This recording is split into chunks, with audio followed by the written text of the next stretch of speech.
Hello बच्चों, let's read this question. Let f r to r be defined as fx is equal to minus 55x if x is less than minus 5, 2x cube minus 3x square minus 120x if minus 5 is less than or equal to x is less than or equal to 4, 2x cube minus 3x square minus 36x minus 336 if x is greater than 4. Let a is equal to x belong to r, f is increasing, then a is equal to. तो यहां से हमें a का value बताना है. तो start कर लेते हैं हम की कॉन्सेप्ट से. तो देखना की कॉन्सेप्ट यहां पे क्या हो जाएगा. हम जानते हैं कि if fx is an increasing function, if fx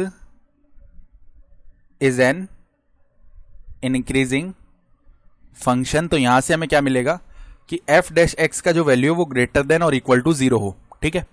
और हम एक डिफरेंशिएशन का फॉर्मूला भी जानते हैं कि x raise to power n, इसका जो डिफरेंशिएशन है x के रिस्पेक्ट में क्या होता है, n x raise to power n minus 1.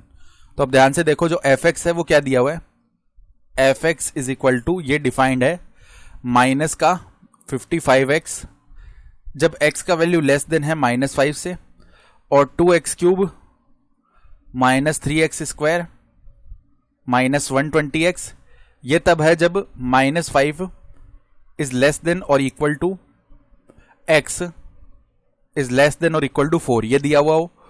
और जो थर्ड हमारे पास डेफिनेशन है वो है 2x cube minus 3x square minus का 36x माइनस का 336, और ये डेफिनेशन कब है, जब x ग्रेटर देन हो 4 से.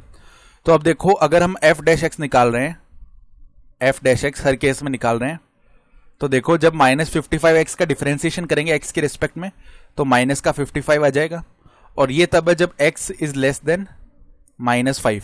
ठीक है. फिर यहां पे डिफरेंशिएशन करा तो 2x क्यूब का डिफरेंशिएशन क्या हो जाएगा, 2 बाहर आएगा, और x क्यूब का डिफरेंशिएशन 3x स्क्वायर, तो ये कुल मिला के 6x स्क्वायर बन जाएगा. कांस्टेंट पार्ट बाहर आ जाता है. ठीक है. फिर माइनस 3 बाहर आएगा, x स्क्वायर का डिफरेंशिएशन 2x, तो माइनस का 6x. ठीक है. फिर माइनस 120x का डिफरेंशिएशन माइनस का 120 हो गया, और ये तब है जब माइनस 5 इज लेस देन और equal to x is less than और इक्वल टू 4. इसी तरह यहां पे भी डिफरेंशिएशन कर लिया, तो 6x स्क्वायर और माइनस का 6x, और माइनस में क्या आ जाएगा, माइनस का आ जाएगा हमारे पास माइनस 36x का जो डिफरेंशिएशन है वो कितना आ जाएगा, माइनस का केवल 36 आएगा. ये वैल्यू बन गया, और ये तब है जब x इज ग्रेटर देन 4 है. ठीक है. अब देखो, when x is less then minus 5, तो इस केस में क्या हो रहा है कि f डैश x का जो वैल्यू है ना, वो आ रहा है माइनस का 55, जो कि नेगेटिव है. और अगर f डैश x नेगेटिव आ रहा है तो क्या होगा कि fx इंक्रीज नहीं कर सकता जब x लेस देन है माइनस 5 से, क्योंकि इंक्रीज करने के लिए f dash x should be greater than और इक्वल टू 0 होना चाहिए. तो यहां से तो हमें कोई भी इंटरवल नहीं मिलने वाला. when, सेकेंड केस लेते हैं, when minus 5 is less than और equal to x is less than और equal to 4, f dash x का जो वैल्यू है वो क्या निकल के आ रहा है, अगर यहां से 6 हम कॉमन कर लें तो x square minus x minus का 20 ये बनेगा. तो यहां से देखो 6 और मिड टर्म स्प्लिट करते हैं, तो 6x square minus 5x plus 4x minus का 20. तो फर्दर देखो 6 तो एज इट इज है, x यहां से कॉमन ले लिया, x माइनस 5 बच गया, प्लस 4 अगर कॉमन ले लिया तो x माइनस 5 बच गया, ये बन गया. ठीक है. अब फर्दर देखो 6 बाहर है, अब x माइनस 5 को अगर हम बाहर ले रहे हैं तो x प्लस 4 बच जाएगा.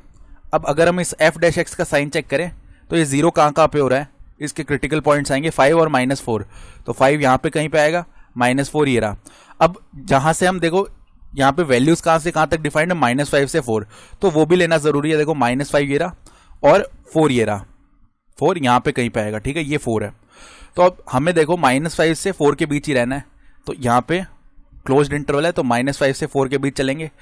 अब देखो f डैश x कहां पे हमारे पास क्या हो रहा है, f डैश x पॉजिटिव कहां पे हो रहा है. ठीक है.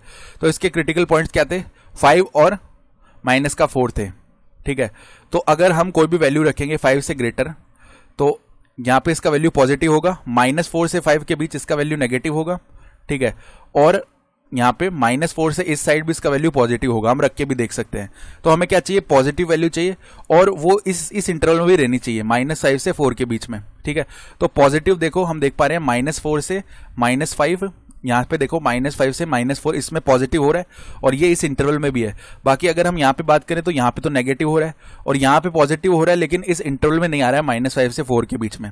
तो यहाँ पे देखो केवल ये वाला जो पार्ट है ये हमारा सॉल्यूशन में आएगा। यहाँ पे ये पॉजिटिव भी हो रहा है f' का वैल्यू और ये इस इंटरवल में भी आ रहा है -5 से 4 के बीच में। यानी हमने क्या किया है, बेसिकली इंटरसेक्शन लिया है। यहाँ से जो हमें इंटरवल ऑब्टेन हुआ उसका इंटरसेक्शन इसके साथ ले लिया, तो हमें क्या मिलेगा, x बिलोंग टू -5 से यहाँ पर -4, ठीक है, ये मिल जाएगा। यहाँ पे इसका वैल्यू पॉजिटिव हो रहा है, ठीक है। फिर देखो फर्दर अगर हम बात करें when x is greater than 4, when x is greater than 4, तो इस केस में f' का जो वैल्यू है वहां से अगर हम क्या करते हैं 6 कॉमन कर लें, तो 6 कॉमन कर लिया, x² -x -6, तो 6 बाहर है, x²।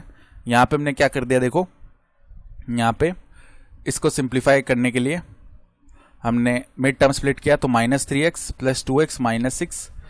तो अब देखो 6 यहां से हमने क्या किया, x कॉमन कर लिया, x -3 + 2 कॉमन कर लिया, x -3 बचा। अब x -3 भी बाहर निकाल लिया, तो x -3 मल्टीप्लाई में x + 2 बचेगा। इसके क्रिटिकल पॉइंट्स आ जाएंगे 3 और -2, तो -2 ये रहा, 3 ये रहा और 4 यहाँ पे आएगा। तो ये तो बोल रहा है x को 4 से बड़ा रखना है, तो 4 से बड़ा हो गया x। और यहाँ पे ये बोल रहा है कि अब देखो इसका साइन चेक करेंगे, तो अगर हम कोई भी वैल्यू 3 से ग्रेटर रखेंगे तो पॉजिटिव आएगा, ठीक है। फिर 3 से -2 के बीच नेगेटिव और -2 से इस साइड पॉजिटिव। तो हमें देखो ये वाला इंटरवल चाहिए, यहाँ पे पॉजिटिव आ रही वैल्यू, तो हम क्या करेंगे, इंटरसेक्शन जब लेंगे, क्योंकि 3 से बड़ी हर वैल्यू के लिए f' पॉजिटिव हो रहा है, ठीक है, तो हम क्या बोल सकते हैं कि यहाँ से जो सॉल्यूशन ऑब्टेन होगा वो क्या होगा, 4 से इनफाइनाइट। तो हमें देखो इन दोनों का अब क्या ले लेना है, यहाँ पे ये जो सॉल्यूशन में ऑब्टेन हुआ था x बिलोंग टू -5 to -4 और x belong to 4 to infinite, इनका यूनियन ले लेना है। तो हमारा जो सॉल्यूशन है वो क्या आएगा, यहाँ पे -5 से -4 यूनियन 4 से इनफाइनाइट, ये हमारा आंसर हो गया। I hope you understood this explanation. Best of luck.